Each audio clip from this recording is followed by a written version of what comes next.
Hey everybody, my name's William Heeman. I'm from the United States, but I live in Poland. One of my absolutely favorite parts of Polish culture is Polish cinema. I especially love the classics. Long ago, in the year 2012, I moved to Gdańsk, Poland on Easter weekend. I came here alone. My wife joined me a month later. So at the time, I didn't have any friends in Poland. Thankfully, my boss, who I was about to start working for after all of the Easter festivities, thankfully he invited me over to his apartment for Easter breakfast. The food, the hospitality were out of this world. So during the delicious feast, my boss-to-be leans over and asks, "Hey Will, have you seen any Polish movies yet?" I think he was expecting me to either admit that no, I hadn't seen any Polish films yet, or that maybe I had seen one of the cult comedies from the 2000s. He seemed a little taken aback when I told him that my favorite Polish film I'd seen so far was Popiół I Diament, Ashes and Diamonds. I think he said something like, "Popiół I Diament, that's a movie that most of my Polish friends have never seen." But what could I say? I'm just a fan of the classics. Since that conversation, since 2012, I have seen many Polish films. However, Andrzej Wajda's masterpiece from 1958 remains my favorite. That film holds a special place in my heart for many reasons, one of them being that my brother Ben actually gave me the DVD for my birthday right before I moved to Poland. So why am I talking about this movie today? Well, my buddy Julian, an old friend who I met way back when at journalism school in Arkansas, for the second year in a row, this friend of mine challenged himself to watch, during the course of a year, 12 movies recommended by 12 different friends. So basically, he set out to watch a new movie, a movie he had never seen, every month of the year. So as a true movie buff, Julian's goal is to expand his cinematic horizons. So he's opening himself up to the recommendations of his friends. So for every new movie he watches, Julian writes an article, a movie review, on his blog, which is called The Word on Pop Culture. By the way, I encourage anyone learning English or anyone who wants to brush up on their English skills to follow Julian's blog, The Word on Pop Culture, because you'll get the latest entertainment news and the opportunity to practice your reading skills at the same time. Anyway, I really admire Julian's goal to watch 12 random movies recommended by friends. That's a pretty brave goal, right? That's a pretty brave decision. Because what happens when your friend who's lived in Poland for 10 years twists your arm to watch a Polish film from 1958, Andrzej Wajda's Ashes and Diamonds?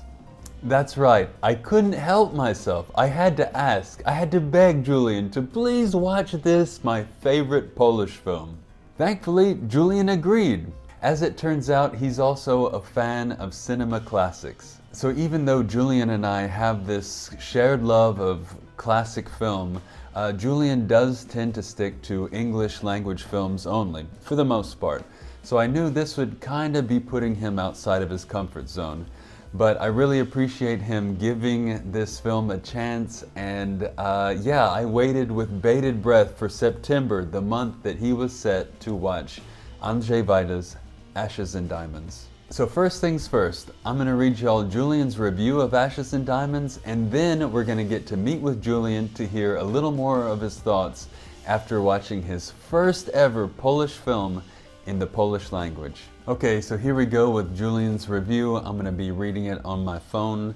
So let's get into it. These are Julian's words. On Saturday night, I texted my wife April and said, "I'm watching a Polish film from the late 50s. Bet you can't guess who recommended it." She immediately knew it was our old buddy Will, who has spent most of the last decade plus living in Poland and has really immersed himself in the country's culture. The film is Ashes and Diamonds, or Popiół I Diament in its native language. Directed by Andrzej Wajda, it completed his war film trilogy, which included 1954's A Generation and 1956's Kanał, which I haven't seen yet. Ashes and Diamonds was my first foray into Wajda's filmography and the world of Polish film. Good job, Julian. Ashes and Diamonds, currently streaming on Max in the US, takes place in 1945 on the final day of World War II for the Poles. The film begins with two anti-communist underground fighters, Maciek Zbigniew Cebulski and Andrzej Adam Pawlikowski, setting up the assassination of a local secretary of the Polish Workers' Party, with communism the next threat to Poland following the defeat of the Nazis. Maciek and Andrzej unfortunately kill the wrong men, setting up a scenario where Maciek must try to assassinate the right man at a hotel on the night of a banquet for a local politician. Maciek's feeling for his duty versus his future lead to doubts about whether to see through his mission or desert and build a new life. This feeling is aided by his immediate attraction to the hotel's barmaid Krystyna, Ewa Krzyzewska, and I'm sure further by the realization he's killed innocent men, though to be sure that's never explicitly stated. Being a fan of many American film classics from the same era, I couldn't help but see how much more mature Ashes and Diamonds was compared to its American counterparts. Both things like language, sexual mores, the immediate hookup, and its stark realities, undoubtedly coming from the hardships the Polish people had lived through less than 2 decades prior and hadn't entirely escaped. It was amazing this film was even released, given Poland's politics at the time it was made and released. It could have been buried forever, or at least for decades. The film's performances are all top-notch, but Cebulski is obviously the film's star. At the time, he was considered the James Dean of Polish actors, though I will say he reminded me more of a Peter Fonda, Easy Rider era performer, which would of course come after the release of Ashes and Diamonds. Maybe Peter Fonda was inspired by Cebulski? It's the kind of performance where you know Cebulski knows he's hot shit, but it doesn't impact his performance negatively. One of the things I wanted from this exercise of asking friends to recommend movies I likely hadn't seen was to expand my viewing habits, and the number of international films I've seen over the last 2 years has definitely been one of the best examples of this. Ashes and Diamonds marks the 5th international film I've seen since the beginning of this project last year, and Will has been a big help with that. Happy to help with that, Julian, and really grateful that you gave this film, this international film, and this Polish film a try. So anyway, viewers, let's go meet with Julian and talk to him a little more about Ashes and Diamonds. Julian, thank you very much for joining me. It's 8 a.m. over here in Poznan. It's a little chilly, end of summer, but sunny. What time is it over there in my home state, our home state of Arkansas? We're a little bit after 1 a.m. in the morning. 1 a.m. Yep. Yeah. So we were joking that you're a morning person, a Yep. 1 a.m. morning person. Yep. That means I haven't gone to bed yet. Well, thank you for meeting me right before you go to bed to talk about Andrzej Wajda's film Ashes and Diamonds. You and I have a shared love for classic films. I love talking classic cinema with you. But am I right to say that usually you tend to stick to English language films? Yeah, pretty much. Or at So, least that's been the case thus far. but you're doing this, you're in the middle of this school, or actually you're coming to the end of a second year doing this challenge where you, for every month of the year, open yourself up to a film recommendation from different friends. So I kind of took advantage of your kindness. I just thought maybe Julian will let me, for the second year in a row, recommend a foreign film, and I really wanted to see what you thought of this film, Ashes and Diamonds. Would you say that it was worth it giving this Polish classic a chance? Oh yeah, I enjoyed Ashes and Diamonds quite a bit. So there was um, no doubt in my mind it was a great selection from you. And actually, you were the very first one that I opened this up with last year when I did it, when you recommended "Merry Christmas, Mr. Lawrence." Um, and yeah, you're two for two so far, and great recommendations. Well, I really appreciate you watching both of those, and yeah, we just talked about this, but I owe you 2 films, so I hope I'm so grateful to you for trying out these films, and so please recommend me some good films to watch. I will. Yeah, I just was wondering, you tend to stick to English language films. Does r reading subtitles affect your viewing experience? Like in the case of Ashes and Diamonds, or did you feel that the film's themes and emotions transcended that language barrier? Or were Well, there moments where you felt disconnected? I never felt disconnected. There were the themes definitely crossed over well with the subtitles. For the longest time, I thought it would be an issue reading subtitles while watching a film because there's so much you look for in a film, and if you're like reading the bottom part of the Hmm. screen, I always thought it would take away from the visuals, the cinematography, and even some of the acting that isn't verbal. But over the last 2 years doing this, I've noticed that it doesn't really seem to affect my viewing of these films all that much. It probably has a minor effect on it because I am focusing more on reading the subtitles, but Right. it hasn't really been much of an issue at all. I'm glad to hear that. And I guess, the more films you watch with subtitles, the quicker Mhm. you are to kind of I don't know, quickly read the subtitle and get back to the to Yeah. enjoying the cinematography. Or so visually, Ashes and Diamonds is famous for its use of lighting and symbolism. Were there any particular scenes or shots that you found especially striking or memorable? Well, I love black and white cinematography just in general. I thought I'm not sure who the cinematographer is on the movie, maybe but I thought the whole film was just beautifully captured.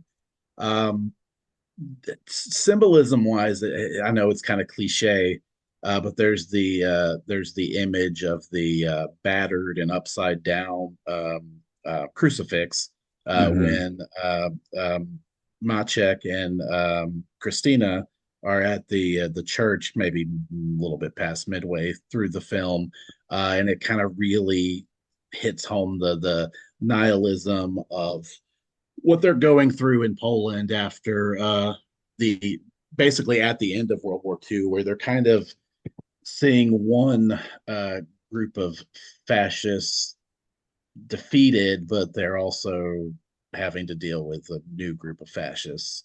So I think that particular image is really striking in that aspect. Oh yeah, what a beautiful beautiful scene, beautifully shot scene, and just kind of a haunting image that really stuck in my mind after viewing it for the first time. And I'm always, every time I return to this film from time to time, and yeah, I'm always looking forward to that scene. I mean, it's just a haunting film in general. I mean, the I don't know if we want to give anything away, but I mean, it opens up with this big scene of violence, and then you kind of find out later on maybe it wasn't done Right. appropriately. I'm trying to Yes. try to talk about it without giving spoilers. No, I think spoilers are allowed. At least I hope they are after Well, I mean, the this many movie is years. 70 something years old, so I guess. Right. But I was excited after even posting on Facebook about or posting your review of Ashes and Diamonds and seeing a few Americans saying that oh, I want to add this to my list. So what did you think about the main actors, the main character's performance? Zbigniew Cebulski, he's often compared to James Dean, Mhm. like the Polish James Dean he's known as. Did you find any similarities there or with other actors perhaps? Yeah, I always do some research and read about movies after I finish them. Even if I don't like a movie, I for some reason will go to Wikipedia, IMDb, and read all about it.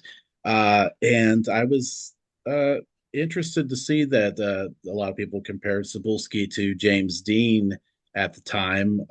They were kind of the same generation. Dean maybe a few years before Cebulski. But I kind of saw it in the similarities in how they dressed. But I don't know the acting, not so much. But then again, I only saw a Rebel Without a Cause, so I've only seen Hmm. one of the three films that James Dean has done. I need to get to those other two. But the Hector that most reminded me of Cebulski is actually one that would have come started the next decade after this film, and that was Peter Fonda specifically, and one of my favorites, Easy Rider, from the late '60s, which he did with Dennis Hopper. Just kind of the way it's really similarities in the way that they look. They're kind of their facial features are somewhat similar, and kind Okay. of just the whole nihilist attitude of the performances. It just for some reason Peter Fonda struck me, and I kind of wonder. There's a good chance that Fonda never even saw Ashes and Diamonds, at least at the time he was doing Easy Rider. But I kind of wonder if maybe he had patterned himself as the American Cebulski. Really interesting. Yeah, you mentioned that in your review, and I found that fascinating. And Julian, I have to admit, I have not seen Easy Rider, so maybe. It's you would probably enjoy it, but I don't know that it's aged as well as most classics from its era. Well, that's definitely on my list. I may even watch that tonight. Comparing Zbigniew Cebulski to James Dean, I saw a funny clip. Well, this was an interview with Roman Polanski from like 6, 7 years ago, where he was talking about post-war Poland. They started controlling what films, there's a commission that would allow or that would decide what was shown in Polish cinemas. So James Dean wasn't on, you couldn't go to the cinema here in Poland and just watch any film. They decided that, a government commission decided what was allowed to be shown. And Roman Polanski in this interview was talking about how he went to Paris back then in the 50s and he had access to these films, these amazing, groundbreaking American films that were coming out, and that he saw James Dean, Marlon Brando, and came back to Poland and would tell his colleagues about that. And he was joking that Zygmunt Cebulski, that his Zbigniew Cebulski, that his he's like a third hand James Dean, because it was Roman Polanski who came back and showed, would kind of act out what he saw in Paris. And then, his colleagues, including Cebulski, would try to imitate that. But I thought that was funny that he's like a third hand James Dean. And I liked what you said that in your review that you could tell that that actor knew he was hot shit at the time, right? He Yeah, thought he and was a just there's badass. just something about the performance that he knows he's the guy at the moment.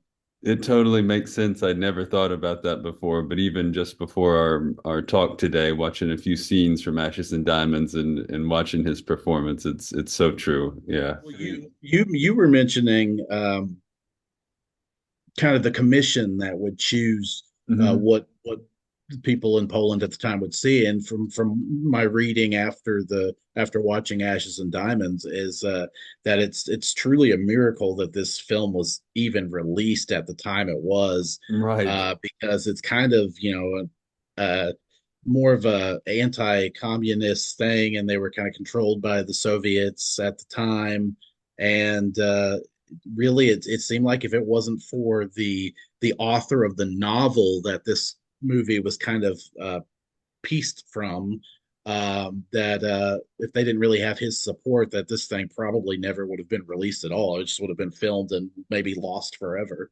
Oh, I'm glad you mentioned that because I really, yeah, don't know the history behind that and didn't know that about. So it was the author's involvement Yeah, pretty that much from what I've read. Yeah, that saved this project, right? yeah. So Julian, 12 movies recommended by friends. This challenge, is this an exhausting feat, or It you've can done be. this for 2 years. Yeah. It can be exhausting. It's only exhausting when I get a movie that I don't enjoy. The majority of the ones I've been recommended, I have enjoyed at least a Okay, little. at But least a yeah, little bit. every now and then I'll get one that I just do not jive with, and I'm like, I don't. Should I do this again? I mean, I think it's a really admirable and brave challenge, and it's cool that I like that you are always open, for your blog.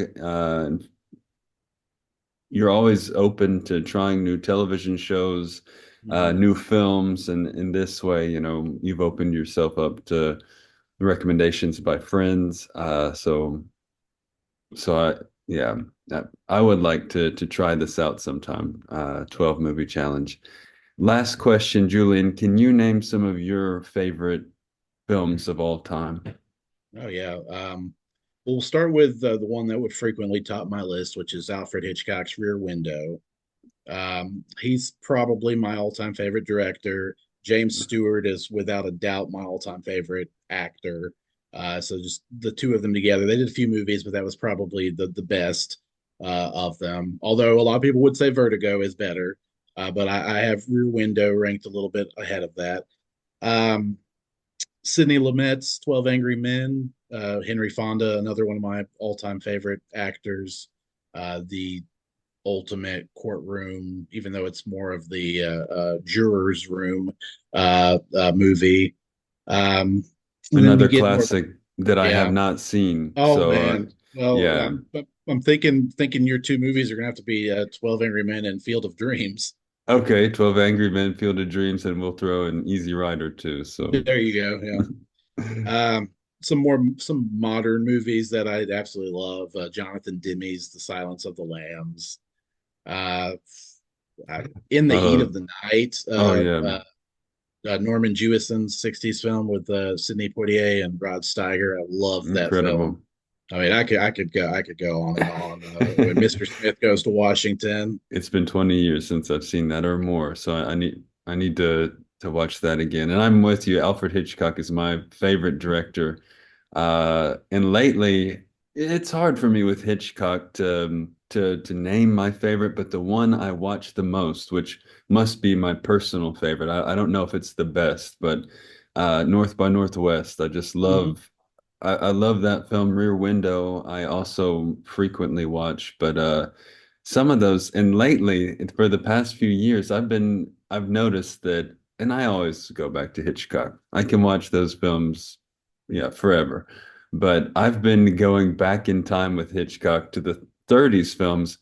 They are as fresh and as fun as the 60s films. I mean, his sense of humor, yeah, I think, what is it called? Young and Innocent, I've been watching, and the 39 Steps I've seen umpteen times in the last few years because this, yeah, the comedy in those films, it's so fresh, even still, I think. I don't know how much comedy is in this one that I'm going to recommend, but one that a lot of Hitchcock, even fans of Hitchcock, may not know is Spellbound with Gregory Peck and Ingrid Oh Bergman. yes. I people should watch that one. Oh, great recommendation. Who directed that? Was there like a dream sequence in there, or Yeah, Salvador Dali. very, yeah, that it's I need to go back to that film. It's been a while. Yeah, Spellbound, incredible film. Well, Julian, it may be bedtime now. It's getting late, 1:30 over there in Arkansas. Thanks for watching Ashes and Diamonds, Of and thanks course. for talking a little bit about it with me tonight. Yeah, I'm always looking forward to your film recommendations. So keep bringing them on. Well, thanks again, and thanks for the recommendations you gave me. Of course. Thank you.